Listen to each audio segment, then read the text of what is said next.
amazing, amazing, amazing. And we're super live. Woo! Let's go. Good morning. Let's go. Let's just do a quick check. I just want to make sure that we can see ourselves. Tech check, everybody. Tech check, everybody. This is just to make sure we're dialed in. It's funny. Most important, we want to make sure this is being streamed, right? Because otherwise, we're not going to get it. Okay, are you seeing it? I'm seeing it. And I'm going to mute that. Love it. Heck yeah. So we're here. We're here. Hi, Ben. How are you doing, Renee? I'm wonderful. I was so excited for this today. Yes, so am I. Yeah. So let me just, set the tone like with this. I received a message on IG about our pictures. And my buddy was like, man, y'all both have a great set of hair. I was like, let's go. Right? Yes, thank you, sir. Yeah, that was my guy, Brian Adams. Great. Shout out to Brian. Yeah, shout outs to you, and I appreciate you. But Renee, thank you for jumping on. I'm so excited we're doing this. It's cool how we got here, right? We were connected through Taryn. We connected and had great energy right away at Dave Meltzer's dinner. And then we hopped on a call really quick. And at the end of the call, I was like, man, like that flowed. That was easy. And I asked you, like, hey, can we do something? And we ended up landing on just doing a LinkedIn Live, something that was a super low lift, but allowed us to kind of have this conversation, the conversation we had before in this space, so that we can actually share some of the information that we were kind of going back and forth on. And so I'm excited just to kind of jump into this, for you to share more of your story, for the people that are on my platform, for us to have this recorded so we can kind of share to everybody. But again, thank you for hopping on. And so we'd love to start this by you sharing, a little bit of your journey. You shared a few stories with me about Broadway, about dance, about where you are now as a coach, and would love just to kind of, I guess, get maybe a quick rundown on where you've been, where you are now, and where you're kind of going in the future.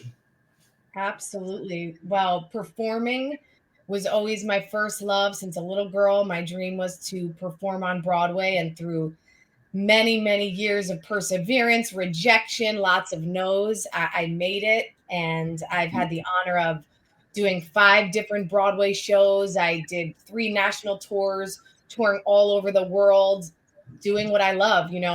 I shared this with you on our call, but when I was applying to colleges, and I wanted to represent why it was so important for me to major in musical theater, because I did. I went to Wagner College in Staten Island, New York. Come on. And I used the quote by Confucius that says, if you find a job you love, you'll never have to work a day in your life. And that's really what it was for me. Performing was what I did for free, singing, dancing, acting. So to be able to get paid to do that, I was like, this is amazing. And it was a beautiful, beautiful journey. And I will always be a performer. I may go back one day when something's right. But in 2013, I was doing Jersey Boys on Broadway. And I was playing the role of Frankie Valli's wife, Mary Delgado. And I look out into the audience one day, and who do I see but Clint Eastwood? And we found out that he was going to be directing the film version of the Broadway musical. And truth be told, Ben, I didn't think twice about it. I said, they're going to hire A-list celebrities out of Los Angeles. Yep. Marissa Tomei is going to play my role. But then they started calling people in from our cast to audition. And an audition, for those of you who don't know what that is, it's just like an interview. And they were looking for someone to play my role of Mary Delgado. So I was like, well, I would just love the chance to audition. Like, that would be incredible. And call my agent. I said, hey, can we see if there's, we can get me into audition, get an audition. Weeks go by. My agent calls me back. She says, Renee, I'm so sorry. I don't know what the problem is, but they said they won't give you an audition for Mary Delgado, but they'll give you one for one of the smaller roles, one of the angels who sings "My Boyfriend's Back." My boyfriend's back and you're gonna be in trouble. And I was like, now I hang up the phone and like, just picture this, everybody. Whatever it is that your job is at this point, and you are the perfect person for that job, and they're holding an interview for that same exact position at another company, and they won't see you. And you're thinking, now this doesn't make much sense. I have all the qualifications, I have all the accolades, and that's what it felt like. So every girl I knew on Broadway was getting an audition for Mary Delgado but me. And I remember hanging up that phone that day and just feeling like, God, are you trying to tell me something? Am I not meant for this career? Mm. And if I can't even get an audition for a role I'm currently playing at the highest level I could be, then something's wrong. Yeah. But then I threw my hands up, Ben, physically, spiritually, and I said, you know what? I'm still going to go in and audition for an angel. I went to the audition that day, and I was like, let's do this. Come on. And I go in, and the casting director says to me, Renee, would you like to sing My Boyfriend's Back first or read the scene for one of the angels? And I heard this quiet little voice within Ben say, you have to do this. It feels too right. Mm. And I look at the casting director in the eyes and I said, you know, Jeff, I was really hoping to come in and read for the role of Mary Delgado. Mm. I had no idea what he was going to say. And he looks back at me and he goes, I was just thinking the same thing. I said, amazing, great. Exactly. You got your shot. You shot your shot. I took that shot. Woo! Whoa. And this is, I feel like the most important part of this is that's all I wanted. For me, living with a feeling of regret that I could have grabbed hold of an opportunity if I just spoke up and I didn't, that living with that regret is so hard. And to me, that's the worst feeling. So I just wanted to know that I gave it everything I got. Yeah. He said, I was just thinking the same thing. I'm like, amazing. I do the audition that day. I leave there feeling so grateful. I was so grateful. I found a church on the way back to the subway, lit a candle. I said, thank you, God. And then I go back to 8 shows a week on Broadway. A week later, my agent calls me and she says, you're Mary Delgado in the movie Clint Eastwood Loves You. Oh. It was one of the most surreal moments of my life. That's awesome. Cut to Ben. Now, for those of you listening, I had never been on a TV or film set before. I always just did musical theater. So for me, this was like jumping off of a cliff. Yeah. But again, I had to trust myself. You know, that quiet voice within said, Renee, you know what you're doing. Clint Eastwood hired you. Trust in your talent and leap. Mm. So that first day and every day that followed after we were finished filming for the day, I would sit and eat lunch with Clint Eastwood, ask him every question I could, and then listen in a complete way. Because like so many of you, I'm a sponge. I like to use every opportunity I can to learn and to grow. Yeah. So a month into the film, I'm eating lunch once again because I'm Italian, okay? I love eating. That's my thing. And I'm sitting with Clint Eastwood and one of the producers of the film when they begin talking about how Clint knew he wanted me for the role when he saw me perform on Broadway. Yeah. And I put my fork down and I said, you guys want to hear a funny story?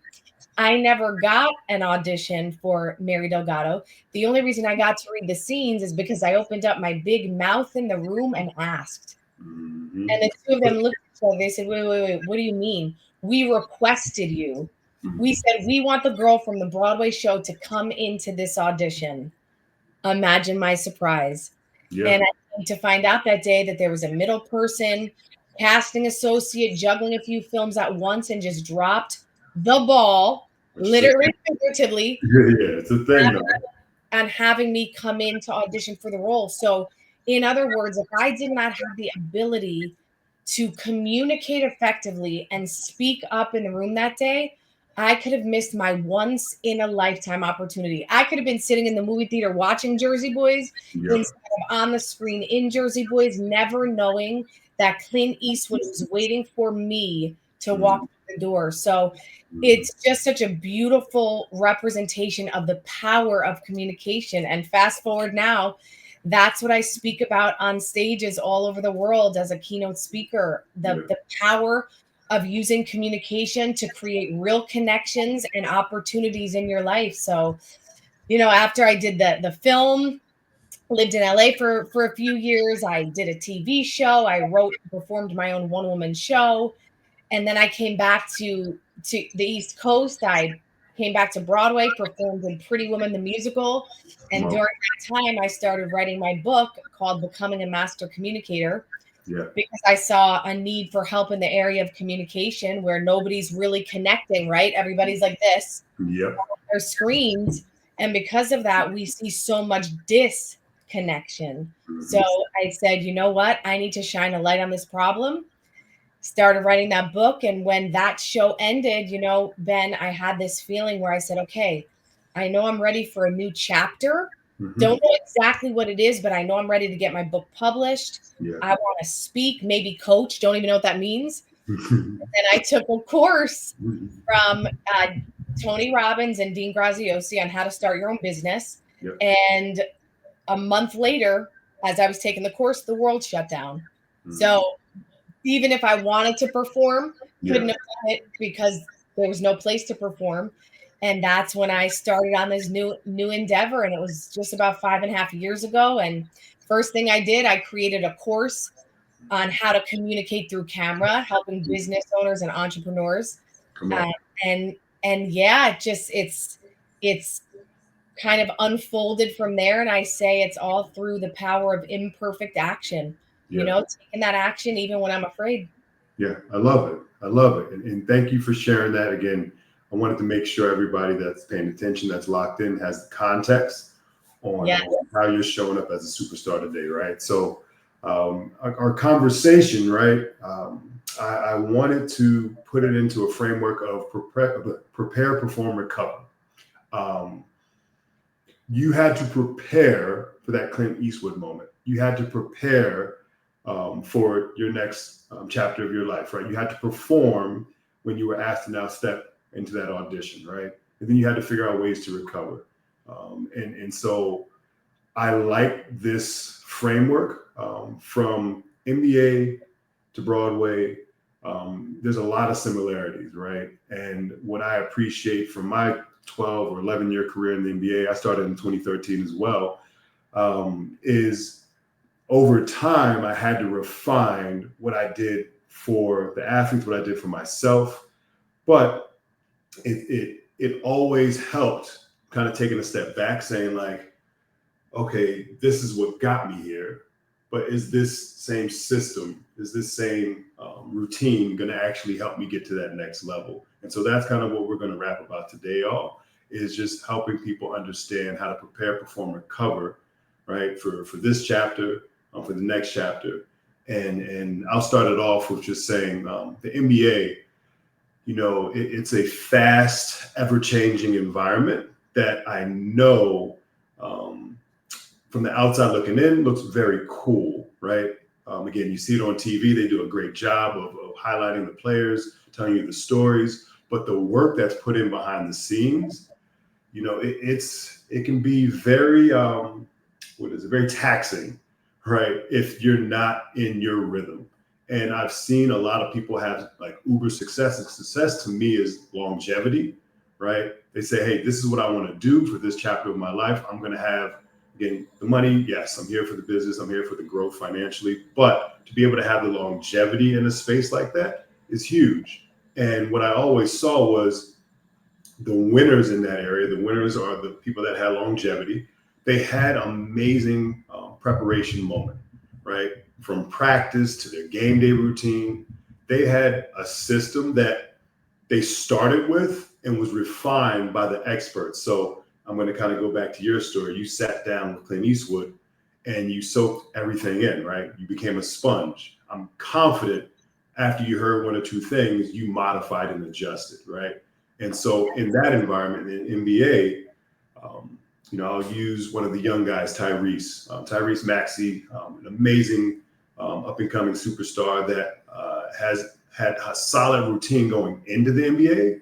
But when he got there, he opened up his ears and was like, all right, I've got all these cool people around me. Let me take this advice, right? From performance coach like myself to Sam Cassell, who was his first development coach that he worked with. obviously to Doc, who drafted him when he first got to the Sixers, and anybody else that was an expert that was put around him. And so when it comes to preparation, using his routine, it was always like, get to the gym early, right? Let's just keep it very simple. Get there early and set yourself up so that you can do all the things you know you need to do to feel good, right? So maybe it was getting his shots, right? Maybe it was doing a foam roll, a stretch, right?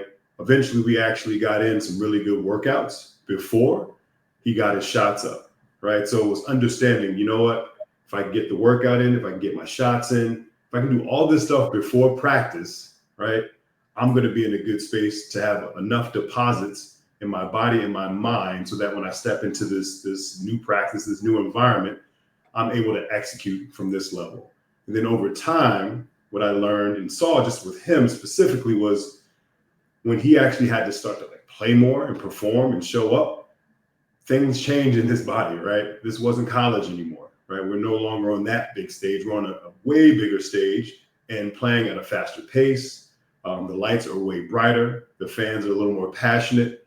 The wins and losses matter a lot more now, right? There's money involved, right? So if you get a certain amount of points, if you average a certain percentage, you get to actually get some more financial support along the way. So again, the preparation for me, a lot of people like to look at it and make it very simple, but I thought that was the biggest thing that separated the superstars from just a regular, like a solid player, right? There was people that walked into the gym right before practice, and I would see that and I'm like, man, like, do you realize if you come just 30 minutes earlier, 40 or an hour earlier, you can work on your body, you can set yourself up so that you actually show up for practice, for games way better. And the fun part is you might make an extra 5, 10, 20 million in your career, right? It might not happen this year, but like, how amazing is that, right? So again, I think preparation is so huge. So asking like for Broadway, for acting, for showing up, in the space that you were in, what were some like important pieces to your preparation for the day, for a role, for those opportunities as you stepped into it? Did you see that you refined that process over time? Were there things that you stuck to, at the beginning of it? What did that look like? Yes, preparation is everything, as you know, Ben. It's everything, because you never know when you're going to get the chance to take that shot. Yeah. You never know. And for me, in essence, I was preparing for that moment to be able to show up for myself in that audition room with the film. I was preparing my whole life for that, because what I prepared for was being able to communicate effectively and speak up and almost be an advocate for myself, right? That's something that we don't often think of because we're so used to, especially in sports, right? In performing, we have agents. So we think, okay, they're going to handle it, or my manager is going to handle it. But I prepared in the element of communication. I prepared my whole life to be able to speak up and have the confidence to speak up in that room. That's a scary thing, right? A lot of people miss their shots because they're like, "Ooh, I don't want to do that." But from the performing standpoint, I'm going to talk about, let's take Broadway. Yeah. I mean, 8 shows a week, no joke, nonstop. So before my years that I even got to Broadway, I'm talking any show that I ever did. When I was on tour, for example, I did Cats. Everyone knows the musical Cats. Yeah. Whoa, Cat. That was the first show I saw on Broadway. Wow. Yeah. And I was what they call a swing. Okay. So that means that I covered 6 different roles. So if any of those 6 people were out, I was in. So you better believe I had to be more prepared than the person who was in the show every day. So what did I do? My prep, right? This was the equivalent of our NBA players who were practicing before, right? Getting up at 4 a.m. For me, we would get to a city after being on a bus for 12 hours, we would sound check. Now, as a swing, if I wasn't going on that night, I could have easily been like, okay, whatever, kick back. I'm not going on tonight. I don't think. Yeah. Nope. I always put in my head, you never know when the moment is. And when I Stay go on, ready. I want to show up as if I'm a regular cast member on that stage every day. So while the cast was doing a sound check, I would be there warming up, doing a ballet bar, warming up my voice. And while the show was going on, Ben, and this is something really, really important, I think that is very valuable for everyone to understand. It's not just about practicing or rehearsing, but my old mentor, my dance teacher, used to say it's about practicing perfectly. Mm. And that doesn't mean without mistakes, without mess ups. It means putting your whole heart and soul into that practice. Quality rep. Quality rep. That's it. So I would stand on the side of stage as close as I could get to the stage. I would be in the wing so I could feel the lights, so I could hear the audience. So I pictured myself on that stage and I would run through the show full out dancing on the side of stage every day. Now, that wasn't the norm. Most of my swing friends, they weren't doing that. We had to just sing in the booth. We could read magazines. But in my head, I'm like, when I get that call that it's time to go on, I'm going to be ready. And And like, how important is that for a person that like that's a message that I would love to have heard. Again, I showed up and I did what I did, but like to consistently hear the message of like, stay ready, right? And yes, whatever facet, right, of life, like stay ready. yes, Like perform like you're about to be that CEO. Perform like you're about to be whatever it is that you're aiming to be for that next chapter of your life. Or practice, right? Or prepare, right? Put yourself in that position. So what you're saying is very relevant for a lot of individuals out there that may look at their last moment of like, man, that was really really cool. I can take a big break now. It's like, ooh, like I get it. You deserve some like rest, recovery. We're going to talk about recovery, but let's make sure that we're still staying sharp, right? We're still staying dialed in, and that's exactly what you're talking about, which is cool because again, it relates to. I think about like the 13th guy on the team, right? A lot of the times, they're kind of in the gray area of the NBA because they're not playing; they're always practicing. And they would always be frustrated. I'm like, dude, you're gonna get your shot. Somebody's gonna get injured, right? It's a long season. Somebody might get sick. I'm not wishing that on anybody, but like life happens. And imagine if you get called and you're not prepared. So how would not you, but how would you help other people that were in that same situation that weren't preparing? Like, would you try to tap them on the shoulder, like, hey, maybe you actually need to kind of step in and do some of the things that I'm doing? What did that look like from just a community and connection standpoint? They say that luck is when preparation meets opportunity. And boy, do I believe that. And something that I would always say to myself, and I just believe this, I live this. We got one life to live. Why would we ever want to do anything not showing up 100%?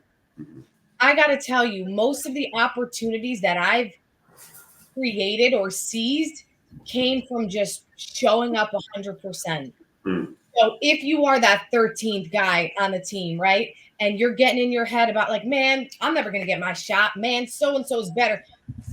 Focus on you. You're the only one you have control over. So whether or not you get to play in that game, whether or not you get that shot at this time, trust that you being 100% for yourself in everything you do, that moment is going to happen. And the best part is that when it happens, you're ready.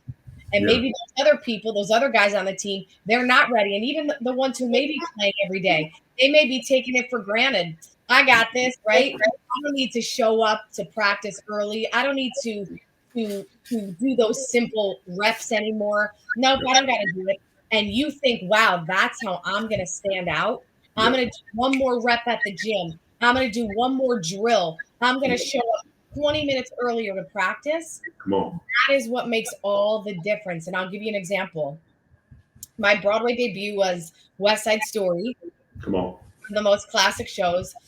And Arthur Lawrence, who was the director, in that show, when I first started out, I was also a swing.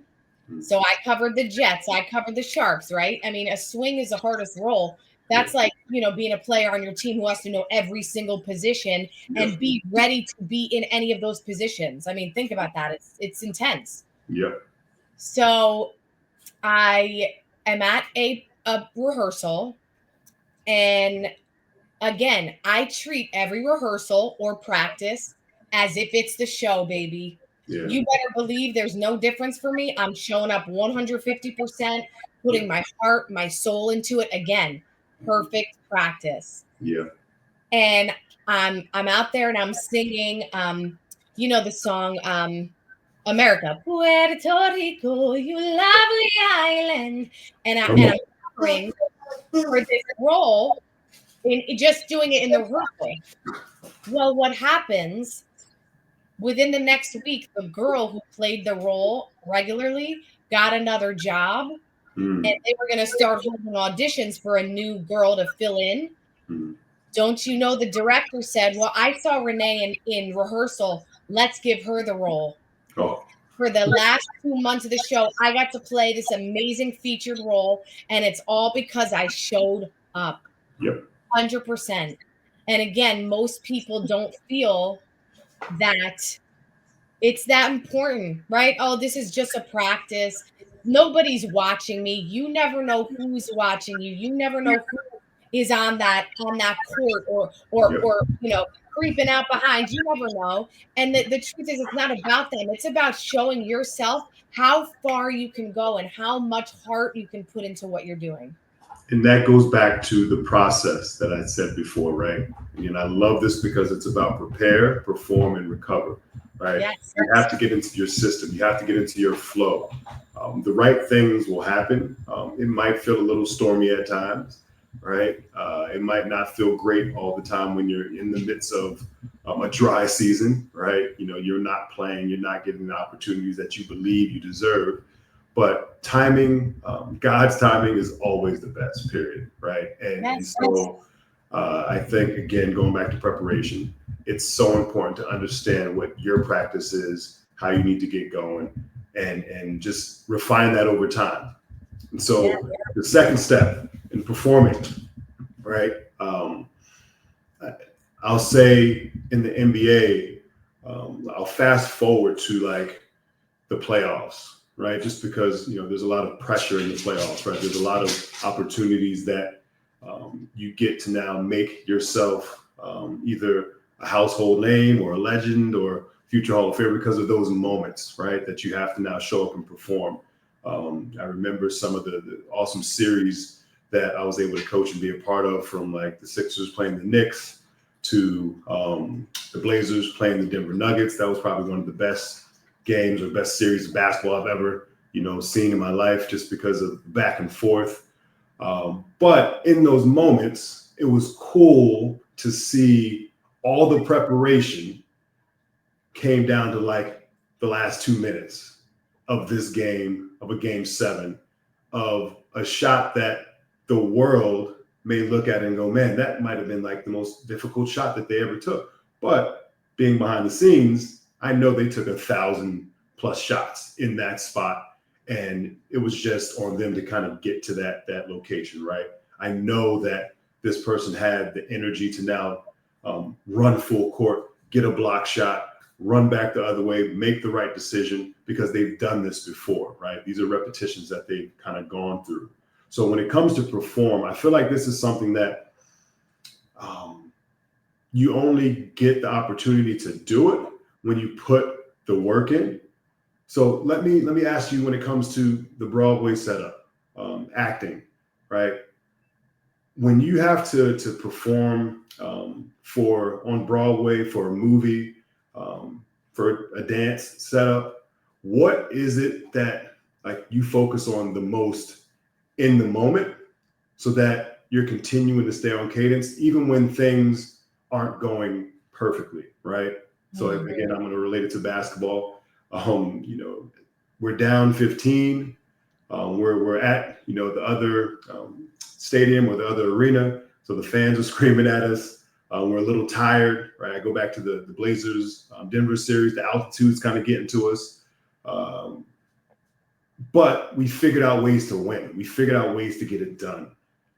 So when things get a little tough for you on stage, let's just say there's another actor that's actually not aligned and not saying their lines right? Let's say something on the set just kind of messed up, right? Maybe you've had a moment, you're not feeling great, right? You're just not your normal self. How do you still show up and push through to perform at your best?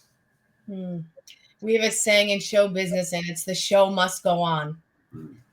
The show must go on. And I can't even tell you all the things that have gone on in my years on Broadway, even, film's a little bit different because you can do a retake. Yeah, for sure. Always live. So I remember for me, doing that major motion picture as my first, big film, I remember thinking like, wait, oh, we could just do that again? Oh my goodness. Like, this is, that's easy. Yeah. I'm like, nope, you push through. And in that performance time, that's when it's all about the heart and the mind, right? Mm-hmm.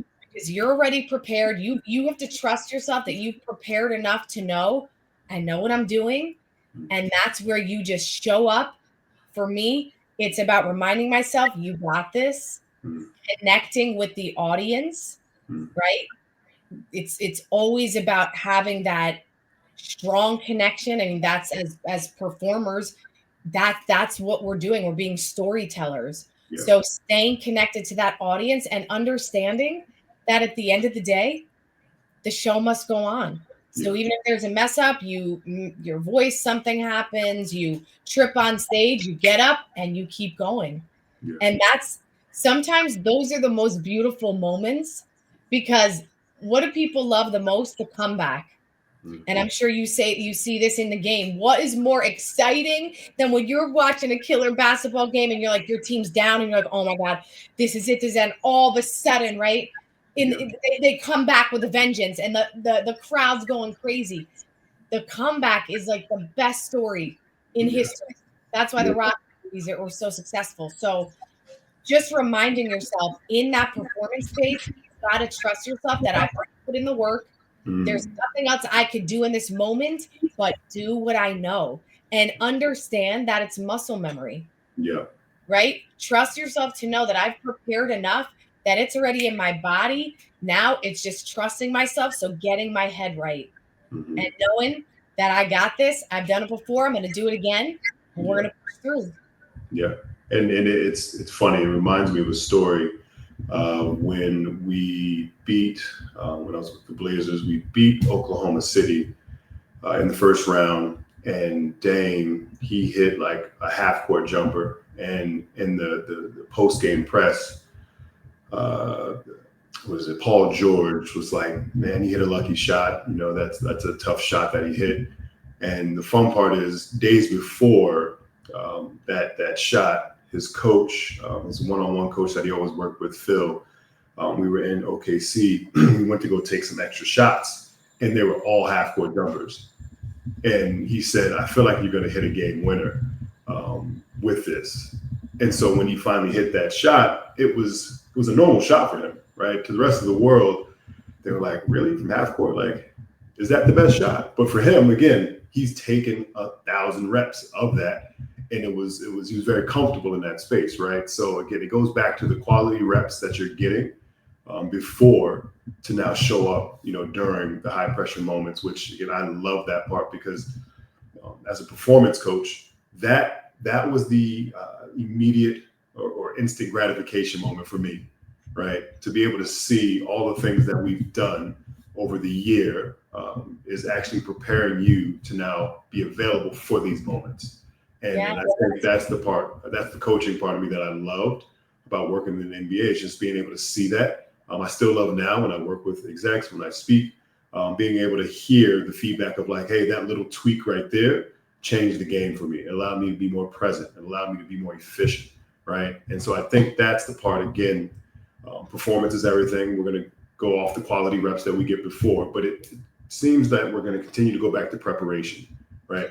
You have to get people there. Yes, I was just going to say that. Look, we're here. I was just going to say, going back to, you're right, because the performance, it's 1 + 1 = 2. Yep. The more reps you put in, the more you practice perfectly, meaning with your full heart and soul, and practicing under pressure. And I want to highlight that. That's what I meant before when I said I would rehearse on the side of stage as the show was going on, so I could feel that adrenaline. Practicing under pressure adds that other element, because if I'm just practicing, kind of like going through the motion and it's just by myself in a room, I'm going to get a little bit out of that. But then I forget, because once I'm on stage, you got to add all those other elements, right? The sound, the lights, the other cast members. Whoa, that could throw you off just on the court too, right? Like you said, that the people in the stands, the lights, the announcers, all of that has an effect. So the more you can practice under pressure, just like I did, and the more you can put your full heart and soul into it, the better the performance gets, because then it becomes second nature, right? It's like when we learn to ride a bike, and at first it's so uncomfortable, but the more you practice, the more you rode down the street and you rode a little further, it just became second nature. And now when you ride a bike, you don't even think about it. You're like, I'm not even thinking about pedaling. The same is true for any performance that you're doing. Like you said, you speak to executives, as do I. What we're sharing isn't just at all having to do with sports or performing. No, it's in every facet of our lives. And just to take it to kind of what I do now when I speak from stage, and I talk about becoming a master communicator, the title of my book. And you need to maybe present.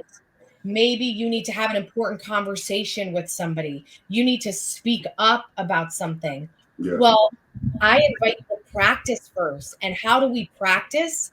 Not by, say you and I had to have a talk, Ben, and I need to speak up about something. I'm ready for that promotion, or I'm ready for that next step, and I want to sit down with you and talk about it. If I'm going to practice that conversation so I feel comfortable, I'm not going to do it in my head. Okay, I'm going to tell Dr. Ben this.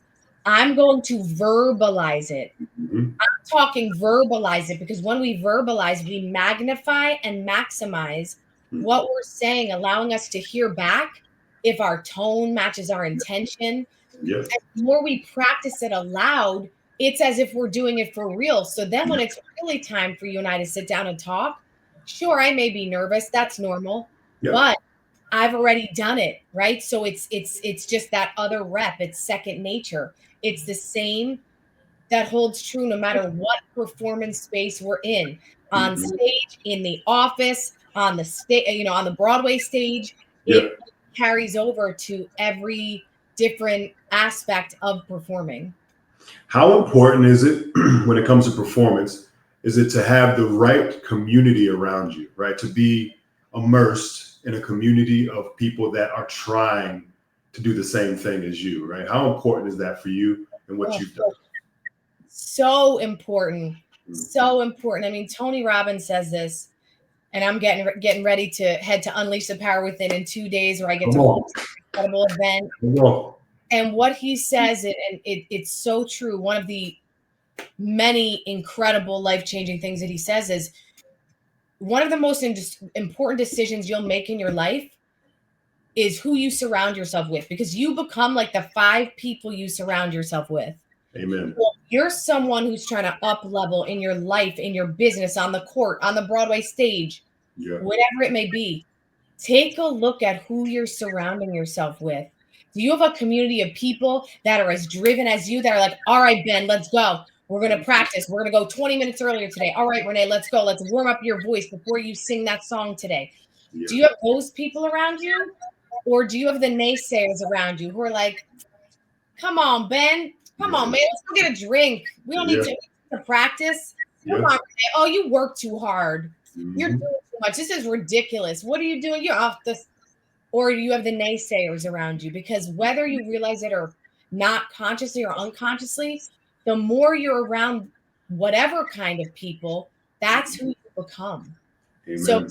community is everything for you to perform at your highest of level. If you don't have that support system, if you don't have those people cheering you on, that strong foundation, it's going to be really difficult. Come on. It's so difficult. And I'll say that that was the game changer for people that had longevity, success in the NBA, and the folks that pretty much bowed out after maybe 2, 3 years, maybe even less than that, right?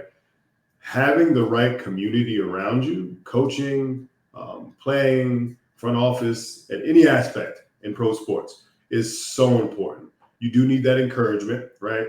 Just because you're in a space that you're not going to get a lot of pats on your back. That's just the name of the game. You're going to have to give yourself that. You're going to have to connect with God a whole lot, right? But you also need, that Clydesdale to run with, right? A person that you admire, and you're like, man, they are getting it done. Yes. Let me figure out how they prepare. Let me figure out what they do to recover. Let me figure out what they're actually eating, right? Let me figure out who they're talking to, what they're reading.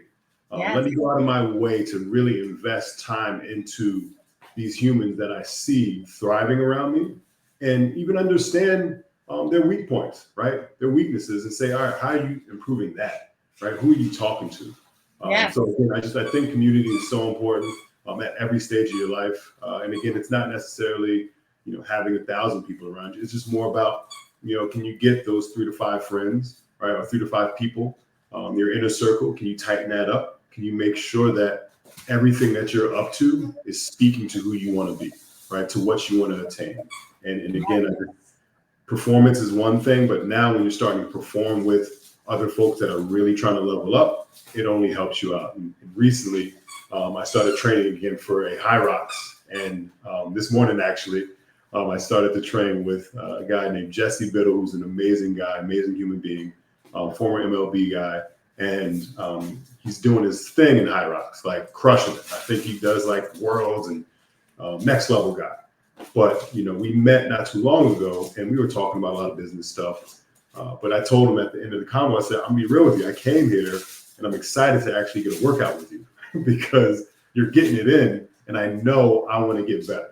Maybe I'm not going to be at world's level just yet, but I know you're going to push me, right? You're going to push me to be in a better space. And I know that's going to trickle and that's going to pour into other facets of my life, right? So again, I think it's constantly, constantly seeking out individuals that you admire, you appreciate, and seeing how you can kind of get into that wave of how they move and dominate life. So that's awesome with performance. Last piece is recover. And I'm actually interested to hear this part. When it comes to recovery, mentally, physically, emotionally, spiritually in the NBA, you've got to be extremely intentional, right?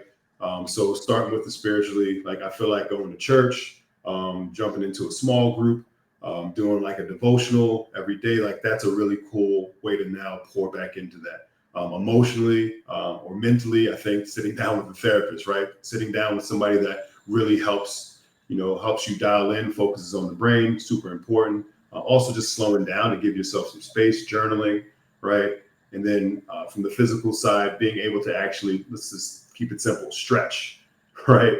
Maybe go sit in the sauna if you can go do it. Cold plunges are popular now. Sit in the cold plunge, do some breath work, right? It's so important to figure out what it is that works best for you, just so that you can actually allow your nervous system to slow down, right? Because again, when you're in a high performing environment, I've just seen so many people, I've gone through it myself, burn out, right? That's what I speak a lot to now, just because that is the precursor to heart disease. That is the precursor to potentially being pre-diabetic or diabetic, right? It's the precursor to a lot of crazy things that you don't think about in the moment.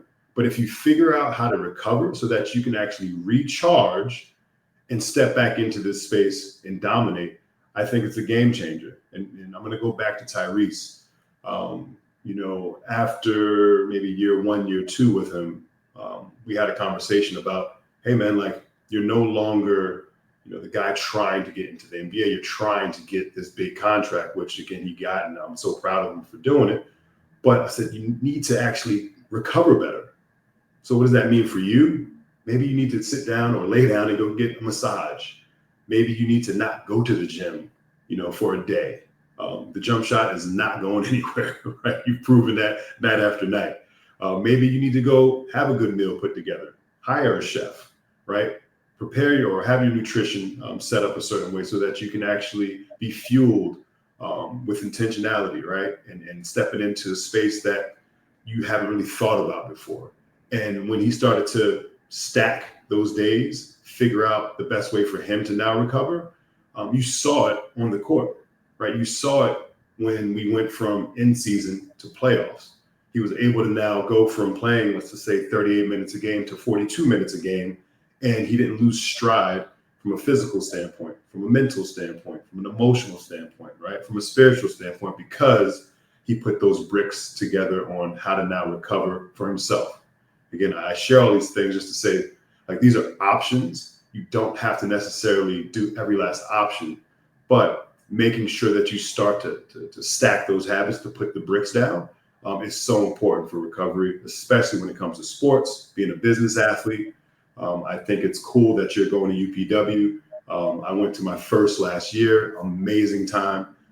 Tony does a great job. All the other speakers do an incredible job, but like, it's high energy for you folks out there. Like, go to it. I think it's a game changer if you're looking to improve your life, to level up. And if you see Renee, make sure you give her some good energy, right? Definitely give her some good energy. Let her know that you saw her here on the live, LinkedIn Live. But I think stepping away from that, like, would love to hear how you recover after that type of weekend, because I think it's typically like 3 to 4 days, but like, it's nonstop, right? It is go, go, go. So what is it that you do, right? And maybe you've done before that you do now to recover so that you can mentally, physically, emotionally, and spiritually show up for that next opportunity? We are like our smartphones. The battery gets drained, we got to charge, and we got to get back to 100. And when we don't do that, that's what happens. Burnout, our nervous systems are activated. We're pushing, and then we go into that hyper vigilant state that isn't good for ourselves or for anyone or for our performance. So it's so key that we take it back to zero. So for instance, with UPW, so I'm hosting the event. I'm also going to be participating, but I'm hosting and doing some facilitation. So that's even a different side of it, right? Because I not only, like, I'm responsible for maintaining the energy of these, I think 19, 20,000 people who are fully in attendance. So it is so important. Sleep is everything. Sleep, getting a good, great night's sleep. So for me, not eating 3 hours before bed, just really taking that time to wind down. I talk a lot about how important the communication you have with yourself is. And for me, that's everything. Waking up in the morning, praying, meditating. I actually prime. I do Tony Robbins priming before I journal. Taking that time to connect with yourself is the most precious time that we have. And that really is a part of my recovery. And a big part is spending time with the people who light me up. Those family members and friends who just make me laugh and have nothing to do with what I do for a living, right? They're just the people who are my people that just remind me that life is about the simple things. That's so important, because I believe getting in that state of joy is the ultimate attractor. That's the best thing we can do for ourselves, for our organs. So find those people that make you laugh your ass off, that make you just like so happy. I do that. I really find that time. And over the summer, I did that. And I can't tell you what it did for my spirit, my psyche, my nervous system. And the best part is, and you and I spoke about this, so many opportunities came at that time. Not when I was hustling, pushing, grinding, but when I was enjoying, in light, in peace. That's when the opportunities came. Well, because God saw that you were working on the space, the heart space, right? Yes. Working on the heart, mind, right? You were doing the work that's necessary for him to now bless you, right? I think a lot of the times we want, right, our brains, especially ambitious people, we want the next thing, but we're not ready for that opportunity. And I think it's a blessing to not get certain things sometimes, because you'll trick it off, you'll fumble it, right? Because you don't realize what you're asking for, the magnitude of it, right? Let's go back to what you just said. You're going to go up on stage and impact 19 to 20,000 people, right? To now show up to do that, it takes a lot of focus, intentionality, a lot of charisma, a lot of energy, you have to literally pour yourself out in that moment. And I've seen so many people want to be on that stage, want to do certain things, but they haven't done the groundwork. They haven't laid the foundation. So again, I think when it comes to recovering, it's so important that you're intentional about it. I'm a huge fan of Whoop, just any sort of data tracker that helps you out. I've got an 8 Sleep. I'm a fan of Oura Ring as well, just so that you can become aware of what's really happening with your body. Like a lot of the times people are like, oh, I'm sleeping at least 6 to 7. And then you actually track it and you realize you're only sleeping maybe 4 to 5, and you're getting 20 minutes of deep sleep, maybe 20 minutes of REM sleep. And that's just terrible, right? That's not the place to be to now thrive and show up as your best self. So again, I love what you said though about just understanding why recovery is so important, because again, you're going to get an opportunity.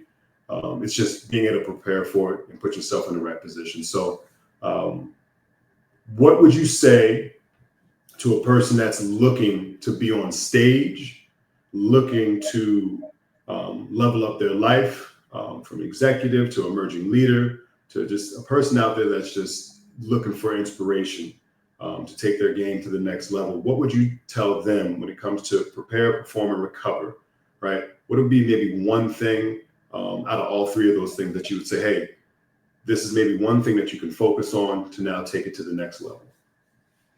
Every day, do that thing that you're wanting to pursue.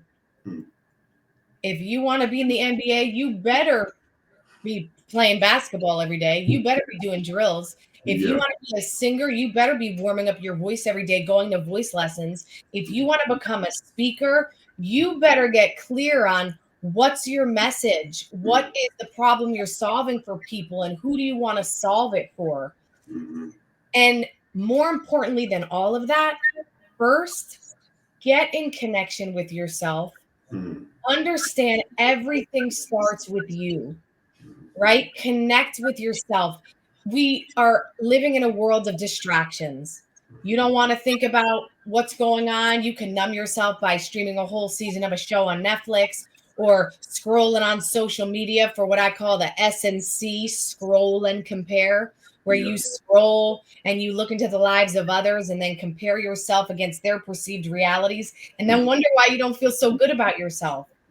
Instead, put that phone aside. Take the time to put pen to paper, because when we write, we activate more parts of the brain, giving us a deeper understanding of who we are, what we want, what holds us back.